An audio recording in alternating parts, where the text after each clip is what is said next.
Are you ready? Hey, think you can tell us what to do? What's up, everybody? Welcome to another PWC podcast. It is a Monday Night Raw review from the WWE brand. And in case you guys don't know, I'm your mother's favorite podcaster, Vaz. And before we get into anything, before I even say another word, before we even move on, you guys know the drill. If you haven't done so already, please click subscribe and the notify bell and get notified on all our content that we produce and put up for you guys. And let me just say this, I am feeling a little bit under the weather today, but I'll still bring you this amazing review of the only way I can describe Monday Night Raw at this point in time is like a bad abusive relationship, you know. Just when you think things are going right, bam, you get hit with some bad shows. And you know what? Last week was that. This week it was the apology. It got better. But we know where this is going. As wrestling fans, we know exactly where this is going. And between me and you, I don't like where it's going, but we're gonna watch it anyway. Should we get into the review? Let's get into the review. Don't forget to leave your comments down below as well. And looks like Monday Night Raw kicked off with a promo, of course, from none other than MVP and Bobby Lashley, the almighty Bobby Lashley, the WWE champion Bobby Lashley. And, you know, they came out and addressed a few issues of what happened with Goldberg and, you know, everything that's just happening in Bobby Lashley's world. We were interrupted, of course, by Bill himself. Came out and basically said, listen, you haven't accepted my challenge yet, what's happening?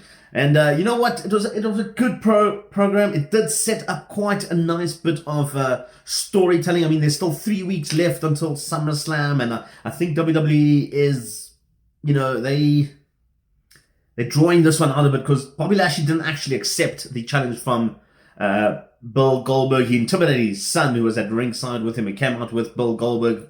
His son looks really good. I mean, what is it, like 10 years ago we saw this kid was a little child, now he's this grown man. Yeah, not bad. And you know what, I'll give all credit here to Bill. He's never been known for his promo work. He was, as far as I can remember, he was never really good on the mic in WCW. Even during his WWE run, he was always meh. It's always, you're next, and that's about it. But yeah, he held his own in this one. A lot of credit, I think, has to go to MVP. I mean, he's just so good on the microphone. As it comes in today's landscape, if you look at WWE, when it comes to promo guys and things like that, there's a few guys out there that are just head and shoulders above the rest, and MVP is one of them. You can arguably say he's on the same level as the likes of Paul Heyman when it comes to addressing and promoting and getting things over. These guys know how it's done. As for the segment itself, we didn't really get any answers. All we got is a continuous of how good Bobby Lashley is and how Bill Goldberg doesn't actually deserve a title opportunity just because his name is Bill Goldberg. We then had our first bit of in-ring action in a very hot Chicago crowd. Chicago is always known to be over-the-top excited wrestling fans, and unfortunately what they got was a handicap with Veer and Shanky taking on Drew McIntyre. And you know what? I'm just gonna say it. I'm just gonna, you wanna crucify me, do it. I don't care. Veer and Shanky are just buffed up versions of the Bollywood Bros. That's it. There's no difference between them and between Samir and Sunil and Veer and Shanky currently. It is literally the same thing that they did with Jinder when he was champion to now. The match itself was okay. It made Veer and Shanky look so weak when Jinder had to come in and cause a DQ with the chair. And the beatdown afterwards was as normal, you know, classic Drew McIntyre. overcoming I don't know, there was something about it. What did annoy me a little bit, and this is one that gripes me with fans, is the consistent CM Punk chants. Of course, it's Chicago. Of course, you're going to have CM Punk. I understand that, but time and place for that, it wasn't necessary. Not even in the slightest. Yeah, not much else I can say about this match. It was a throwaway, in my opinion, as I feel most of this rivalry has been McIntyre and Jinder. It's not the rivalry we were supposed to get. We wanted a proper 3MB style reunion rivalry, and instead we're getting them fighting over a bike and a sword, and I don't know. I think both guys just need to move on with that one. That's all I got to say on that. Then we pressed on ahead to more in-ring action. We had some singles action from the ladies division. We had Rhea Ripley taking on Nia Jax, with Shayna Baszler at ringside for Nia Jax. And this was nice. It was fresh. The crowd was hot for this. If WWE is going to continue now with, obviously they're going to continue with being on the road and going to several different cities, we need to see several different matches. We don't want to see the same thing over and over again. And this is one of those examples where we had something new, something different. We've never seen Nia Jax and Rhea Ripley in a singles match. Yes, we've seen them in tag team matches a few times, but never in the singles arena. And this was actually a decent match. Unfortunately, Nia got busted open, which it always draws a crowd in WWE, especially because they don't have the zero blood policy. They don't do any blading, none of that at the moment. So yeah, it was nice to see a bit of genuine fighting, which was good, and Rhea Ripley come through. She got I know why WWE insists on doing these schoolboy distraction endings. They save the wrestlers. It's something AEW has adopted now. It's trying to save its wrestlers and getting DQ finishers. I don't know. I know Impact's doing it. I know AAA is doing it. They're all doing it nowadays. It's a trend that's going through, just to save the big ending matches for pay-per-view and saving the wrestlers from a humiliation, even though schoolboy pin is probably the most humiliating way to win. But yeah, so Shayna Baszler trying to cause a distraction. It backfired on her. Rhea Ripley picked up the victory. Nia and Shayna then had a big little argument, and Shayna left Nia in the ring alone for Rhea Ripley to return and beat the living hell out of Nia Jax. Interesting. I think this is a way to set Rhea Ripley into the women's division rather than just being straight up a challenger. Give her something to do while Charlotte and Nikki Ash deal out their issues, and then maybe reintroduce her a bit later. It's also a good way to separate Shayna Baszler and Nia Jax. I feel like their tag team run has ended. Their course was done. They've never really looked like a long-term tag team. They teased it a little bit just before Reginald came in, and, it was never going to be a 20-year tag team, celebration, or like a tag team like the New Day that has just gelled so well. They were never going to be. We always needed them to be solo, and I won't be surprised if we see one of them switch brands very shortly. I'm hoping Shayna goes over to SmackDown, as SmackDown needs a proper heel at the moment. They had Bayley. Bayley got injured. They brought back Sasha Banks. But other than that, they don't have that ultimate badass heel. And if SmackDown can get even a smidgen of the badassery that was Shayna Baszler in NXT, I think we will have a fantastic feud on SmackDown with Nikki Ash and Shayna Baszler. But in the end, like I said, this was a good match. It was fantastic. I enjoyed it. It was fresh. The crowd was hot, and they were getting behind Rhea Ripley, which is a very big point in WWE marketing. They need to see how good and how popular Rhea is. And a big note there, I'm not sure if a lot of guys picked it up, but there was a bit of a pop when Shayna Baszler left the ring. Clearly the fans want to see Shayna. Our next fight in the night was a tag team match. And remember when I said it was nice to see fresh matches? at the beginning of the Rhea Ripley Nia Jax segment. Well, that didn't last long. We got a rematch from last week. It was Ali and Mansoor taking on Mace and T-Bar. First of all, hot crowd for Ali, the hometown hero. He is from Chicago. He was a police officer in the Chicago PD, so he was getting a thunderous response, which was fantastic to hear, and a good indicator that a lot of fans want to see Ali get over. And I think, and I'm gonna say this now. You guys know I've been a very big critique of tag team wrestling, especially when it comes to throwing two random people together and expecting them to work. All right.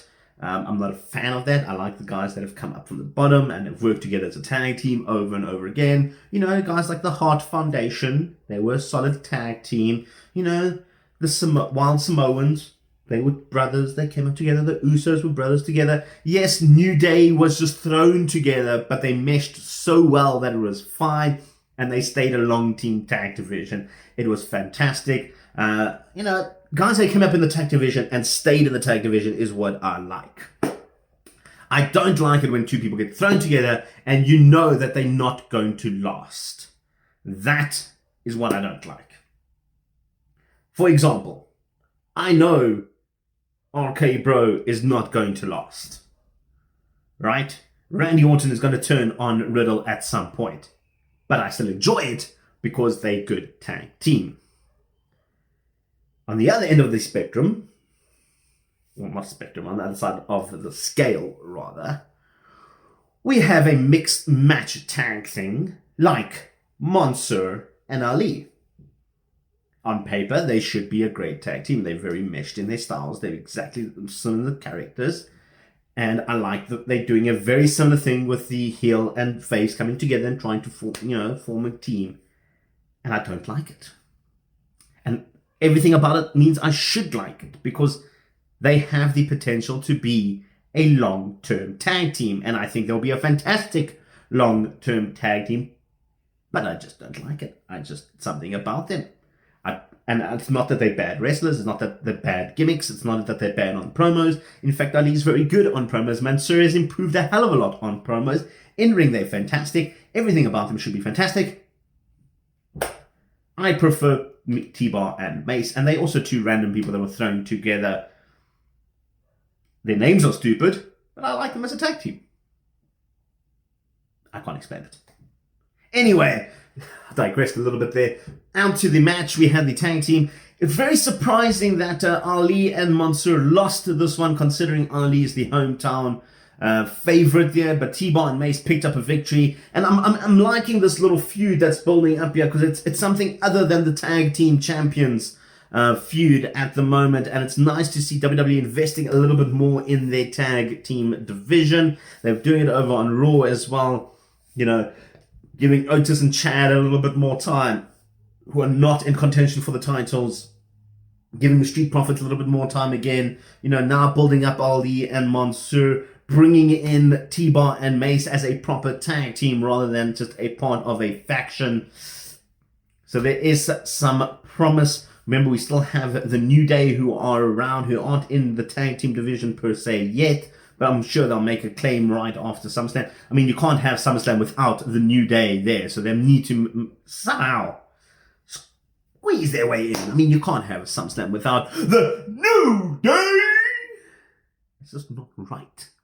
Anyway, T-Bar and Mace picked up the victory over Ali and Mansoor, and effectively, I feel like this might culminate into a number one contenders match. I won't be surprised if we see Ali and Mansoor getting a title shot soon. Don't like this. We then got the latest chapter in the never-ending saga that is Marie and Doudrop, Eva Marie and Doudrop, and their interesting feud with Alexa Bliss.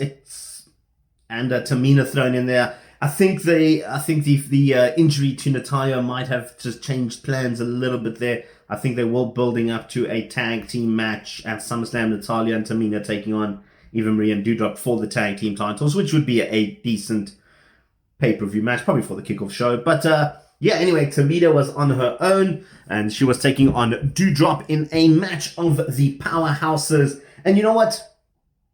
The first, say, 10 minutes of this match, it was about a 12-minute match, wasn't that long. But the first, let's say, 8 minutes of this match, it was some hard-hitting wrestling. Doudrop and Tamina was fantastic in the ring. It was all the shenanigans that came towards the end, which really just knocked the sails, the wind out of this match. And yeah, it came up to Eva Marie telling Doudrop when to hit her finisher. She got distracted. Alexa Bliss then popped out of nowhere. Lily, the doll, was there as well. She got yeeted across the arena, only to be found out standing behind Eva Marie. It was a bit of a weird, freaky one. And yeah, Tamina picked up the victory for what it's worth. I don't think it's worth much in the sense that I think she's more of a byproduct now in the fact that Alexa and Eva are sort of going in with Doudrop in the middle. And yeah, I think this might have the legs to go all the way to SummerSlam. I think like I said, I think the original plan was to have a tag team match at SummerSlam, and then maybe Alexa and Lily debut. I don't know how that was going to work. But I think things have been changed, and I think we might get the Eva Marie Doudrop versus Alexa Bliss and a mystery partner at SummerSlam, and then maybe someone from NXT will come up. Originally, I had this in my mind from a while ago, and I originally thought Shotzi Blackheart would be the perfect choice to be introduced as Lily, so to speak, for a tag team for Alexa Bliss. And I think the reason they're trying to push Alexa into the tag team division rather is because of all her past concussion injuries. I think they're a little bit scared to keep her as an individual wrestler, have the tag team, have the buffer to help her. But looking at the women's division in NXT at the moment, I don't really see anyone who is crazy enough to become a Lily. The other one I was thinking is, now that she's off NXT and probably is due for a call-up, she's had a couple of dark matches on Raw and SmackDown, is Aaliyah, and maybe just repackage her as Lily. Maybe she's got the charisma to be that over the top. I mean, you need someone who's going to be an Alexa Bliss type of character, and I know a lot of guys don't like Alexa Bliss and her current role as the voodoo, as Jeremy puts it, character, but you've got to give credit to Alexa with her type of gimmick work, her character work, that's what I'm looking for, has been fantastic. And if you're going to introduce Lily as a wrestling character, much like they teased Sister Abigail with Bray Wyatt back in the day, I feel like they're going to do it like this. I mean, a lot of people were thinking Nikki Cross was supposed to be Sister Abigail. That didn't turn out. Nikki Cross obviously can't be Lily now, but they need someone who is over the top like Alexa Bliss, and I just don't see anyone in NXT currently who can be a Lily. I know that sounds weird to say, but that's my thoughts. I won't be surprised if we have Lily getting her in-ring debut at SummerSlam. Maybe Alexa Bliss uses her voodoo magic and manifests Lily into a real person from a little imaginary doll. Creepy ass imaginary doll. Creepy. And from all the shenanigans of the female division, we got an episode of Miz TV. This might be the most boring Miz TV we have ever had in WWE history. Not even Johnny Morrison's moist jokes could save this Miz TV. It was so boring. Anyway, Damien Priest was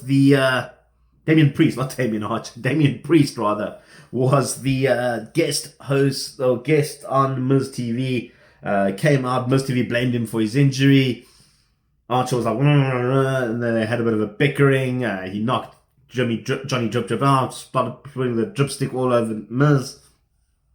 And subsequently, we had our match, Damien Priest taking on Johnny Morrison, in what feels like to be the 9th billionth millionth time we've had this match. It was You know what? And as far as these two, like, they've never had really a bad match. They're both quite good in the ring. They've got a lot of good chemistry. This might have been the most boring match that these two have had because there was nothing at stake. It felt very poor.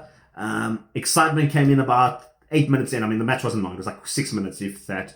And Sheamus came out and beat the hell out of Priest. Ricochet came out to his old one and only. We haven't heard that in a while, which was cool. He came out to the ring acting all like the superhero, making the save for Damien Priest because apparently they're friends.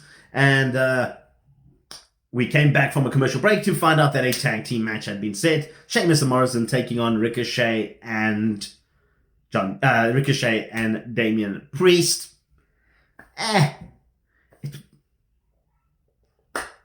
It was a match. It was, all in all, it was just a long segment from the Miz TV to the first match to the second match to the ending. It felt like it was just dragging on too much. They could have cut the whole Miz TV stuff out. They could have just said Miz and Morrison and Priest have a match. We know Ricochet and Morrison have the history. We know Ricochet and Sheamus have the history. It makes sense to just come out. And they didn't need to do that whole spiel in the beginning with Miz TV. Anyway, Priest and Ricochet picked up the victory over the heels. And I pretty much guarantees that means Priest is getting his US title shot at SummerSlam. But I don't think it's going to be a one-on-one match. I think we're going to have some sort of wild man, maybe a fatal four-way. I think Ricochet and Johnny Drip Drip are going to be added in that match. And you know what? I'm going to say it here first. I will not be surprised if Johnny Morrison picks up the US title. I will not be surprised. The man is over currently. More so than what any of the other three are. And that kills me because I love Ricochet. I think Ricochet should be a WWE champion by now, but it's okay. Mark my words. Johnny Drip Drip will be a US champion come SummerSlam. On to more important things, and that is the ongoing rivalry between AJ, Omos, Riddle, and, well, what essentially would be Randy Orton at some point. We had another singles match, the second ever singles match of Omos, and he finally got his own in-ring debut music theme, and it was fantastic. I love the song. Great song choice there for Omos. And if anybody's taking notes, any WWE writers, if you guys are watching this video, or if anyone from AEW or Impact or anybody else in the wrestling community, even if you're a local guy from South Africa and you're promoting and you are trying to figure out how to book a giant wrestler, go watch Omos versus Riddle. This is how you book a dominant giant. Omos looked crisp. And you know what? Kudos to Riddle. Because Riddle sold the hell out of Omos.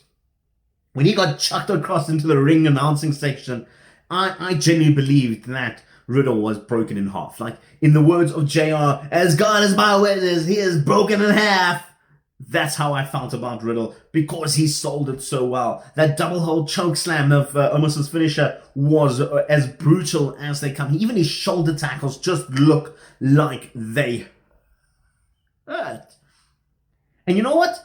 At one point I thought Riddle might mount to come back with those knee strikes. He was coming back. I was like, oh, Riddle. No. Dominance. Just, when you want to come in, just knock him out. That's what Omos did to Riddle. Fantastic match. I loved it. It could have gone maybe a few minutes longer. Maybe just have a more serious mount for Riddle. But it was exactly what this match needed to be. It was, and it was great. Well done. Good booking for a change, Raw. Good booking. Just when you thought the good booking was going to continue, they booked themselves into a corner. We had the rematch of Keith Lee and Karrion Kross. And you know what? I'm happy. My boy won. The Limitless one won. Keith Lee picked up the victory, which means they're 1-1 on Raw. And this was a lot better of a match than their previous one, the last week's match. I enjoyed the problem I have with this, though, is it's not Keith Lee, it's not Karrion Kross. It's the fact that they've taken Scarlett away from Karrion Kross on the main roster. And it's not to say that Scarlett does much on NXT. She really doesn't. I mean, she doesn't even speak during these promos.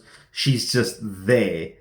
And I think her presence somehow, and I don't know how, but it does. It just elevates Kross to be a better wrestler. Listen, he's dominant. He's fantastic. He's great. Their match was good. It just feels like he's missing something. I feel like, and again, it's weird because she doesn't really offer that much in terms of character build, and like if she was a Paul Heyman or an MVP or even a Miz for the Morrison, she doesn't add anything on the mic to him. It's just her presence there makes it feel like Karrion Kross is a better and more stronger and faster and overall just a better wrestler. And it's a weird little. It's almost like if you think of it back in the day, and this is gonna reveal my age a little bit. Back in the day with Macho Man Randy Savage and Miss Elizabeth. Miss Elizabeth didn't really offer much to Randy Orton, but we always wanted to see them together. And there was a time when Miss Elizabeth left Randy Savage rather, and Savage was looking down and depressed, and it was part of the character build and all that sort of stuff. And as soon as Miss Elizabeth, that WrestleMania moment when they came back together and they reunited, beautiful. People were crying. Miss Elizabeth and Randy were back. It was fantastic. But he became a better wrestler when she was back in his corner. That's what I'm trying to make my point with Scarlett and Karrion Kross. Not to compare Randy Savage with Karrion Kross. I mean, you can't compare the two completely different eras, two completely different types of wrestlers. But the metaphor is there. Anyway, the match itself, like I said, was better than last week's match. I thoroughly enjoyed this one more. Maybe because my favorite went over more on this one. Keith Lee looked as good as he's looked before on the main roster. And look, I think this feud is benefiting both of them. I think it's introducing Karrion Kross as an NXT guy that's come up. I think the problem is that they haven't acknowledged that he's NXT champion. He hasn't brought the title with him. He hasn't brought any of that NXT with him. And I think they're trying to disconnect NXT from Raw, which is fine. They want to introduce him as their own brand. Different companies. I don't know what they're trying to do with that. I don't know why they're not trying to acknowledge that NXT is part of WWE. It makes no sense.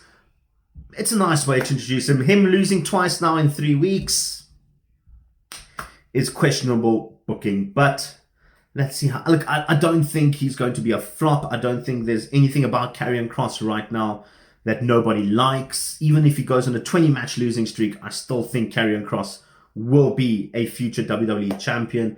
I think the man is so good. I think maybe he's got some backstage heat a little bit. I know he's been a bit arrogant in backstage and all that sort of stuff. There's some issues. And I think this is just punishment. But you know what? I guarantee he will be a main eventer in the next 6 months. Guaranteed. You'll see Karrion.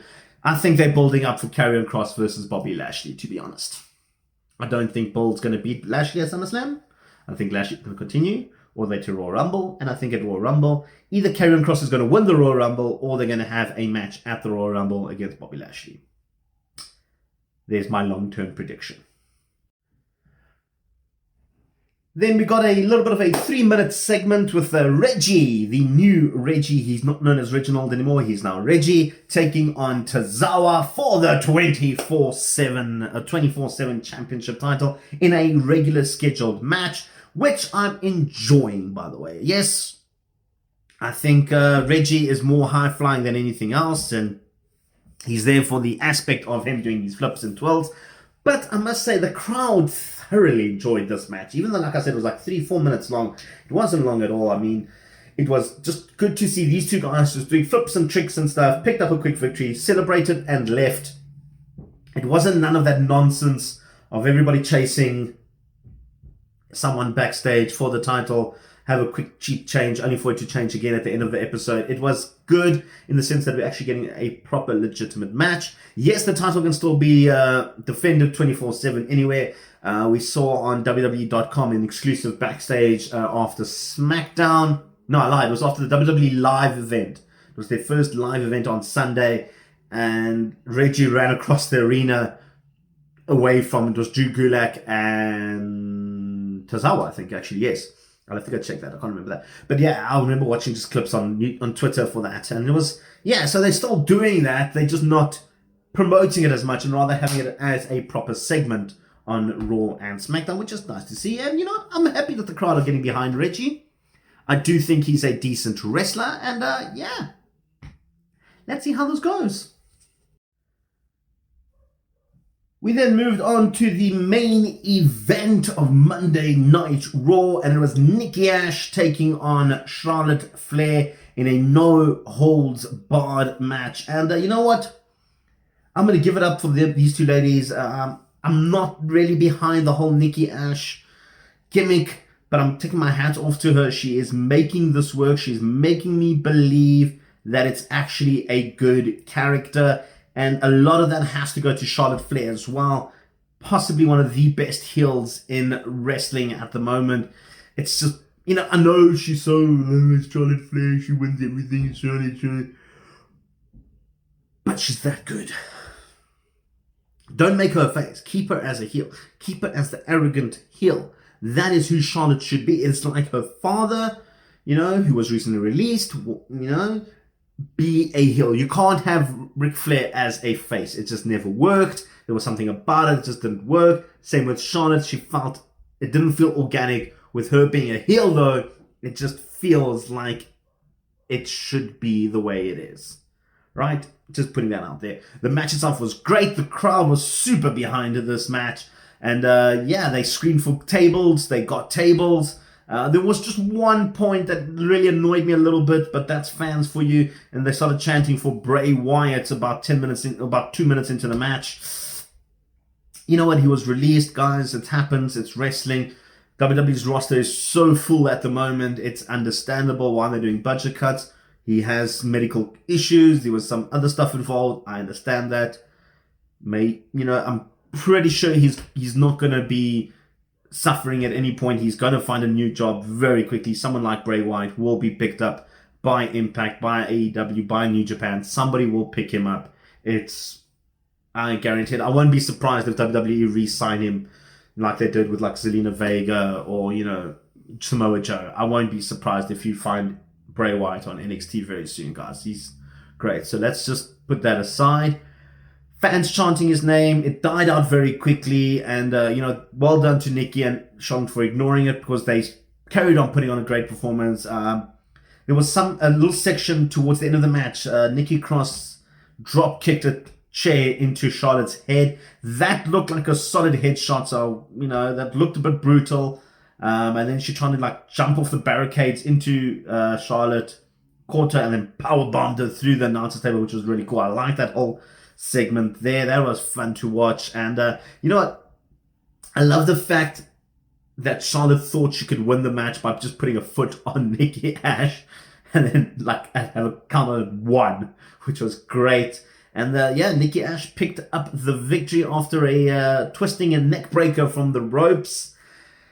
Good solid finish. It wasn't a distraction. I liked the ending. It was conclusive. It was perfect. Nikki Ash is over. I think Charlotte Flair made her look as good as she should be. It was just great to watch in general. I thoroughly enjoyed that main event. And it helped Raw a lot in the grand scheme of things. I know a lot of people don't like the Nikki Ash storyline. I know a lot of people don't like Charlotte Flair. But personally, I think these two have been the highlight of Raw lately. I think you can put Charlotte, Nikki Ash. I'm going to throw in Lashley there as well, an MVP, because they have been top stars. And then Omos and Riddle. I think these are your big stars. Even AJ Styles. These have been the guys that have been holding Raw down. And then obviously, just for the sake of it, because they've had such fantastic matches, Johnny Drip Drip and Ricochet. But just them two in the ring together. Separately, they're horrible. Together, fantastic. Let's keep them going. That's the end of Monday Night Raw. And overall, like I said, abusive relationship. Last week we got that beating of a lifetime in horrible show. This week they come back and all apologetic and like, look, we can put nice matches on. Look, we've got characters. Look, we've got everything. Good show.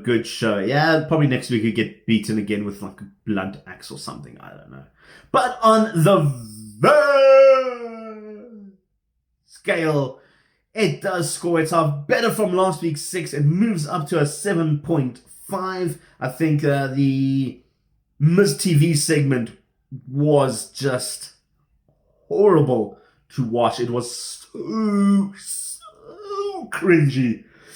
Like I said, it was so boring to watch. That whole thing, that I think it was about 24 minutes long, all 3 matches, 2 matches and Miz TV, just dragged on for way too long than it should have. And I think that dragged down the show a little bit. And then I really hated the finish of Doudrop and Tamina. I get this magic stuff from Alexa Bliss and, Eva Marie, but there's... And you know what, I know Jeremy from the Major Players Talk. If you guys haven't done that, please go watch that video. It's fantastic. I know he's going to shout at me for this one, but Eva Marie should not be anywhere near wrestling. He's a big fan. I doubt he's a fan of her wrestling abilities, but I know he's a fan. But she should not be on WWE wrestling. She is maybe as a valet. Fantastic. Maybe as a manager. Cool. Even a ring announcer, maybe. Great. But she should not be anywhere near involvement of a wrestling match. Nada. That's all I've got to say on that one. Thank you very much once again, guys, for listening to our review of Monday Night Raw. As always, if you haven't done so, please click subscribe and notify. Please tell your parents, grandparents, lovers, haters, whoever you like to please come to our YouTube channel. Click subscribe and notify. Share it with everyone across the world. Let's make PWC the greatest podcast in South African history. In world history, not something to stop in South Africa. World history, let's make it. You guys have the power to do so. From me, though, your mother's favorite podcaster. Until next time, peace and chicken grease.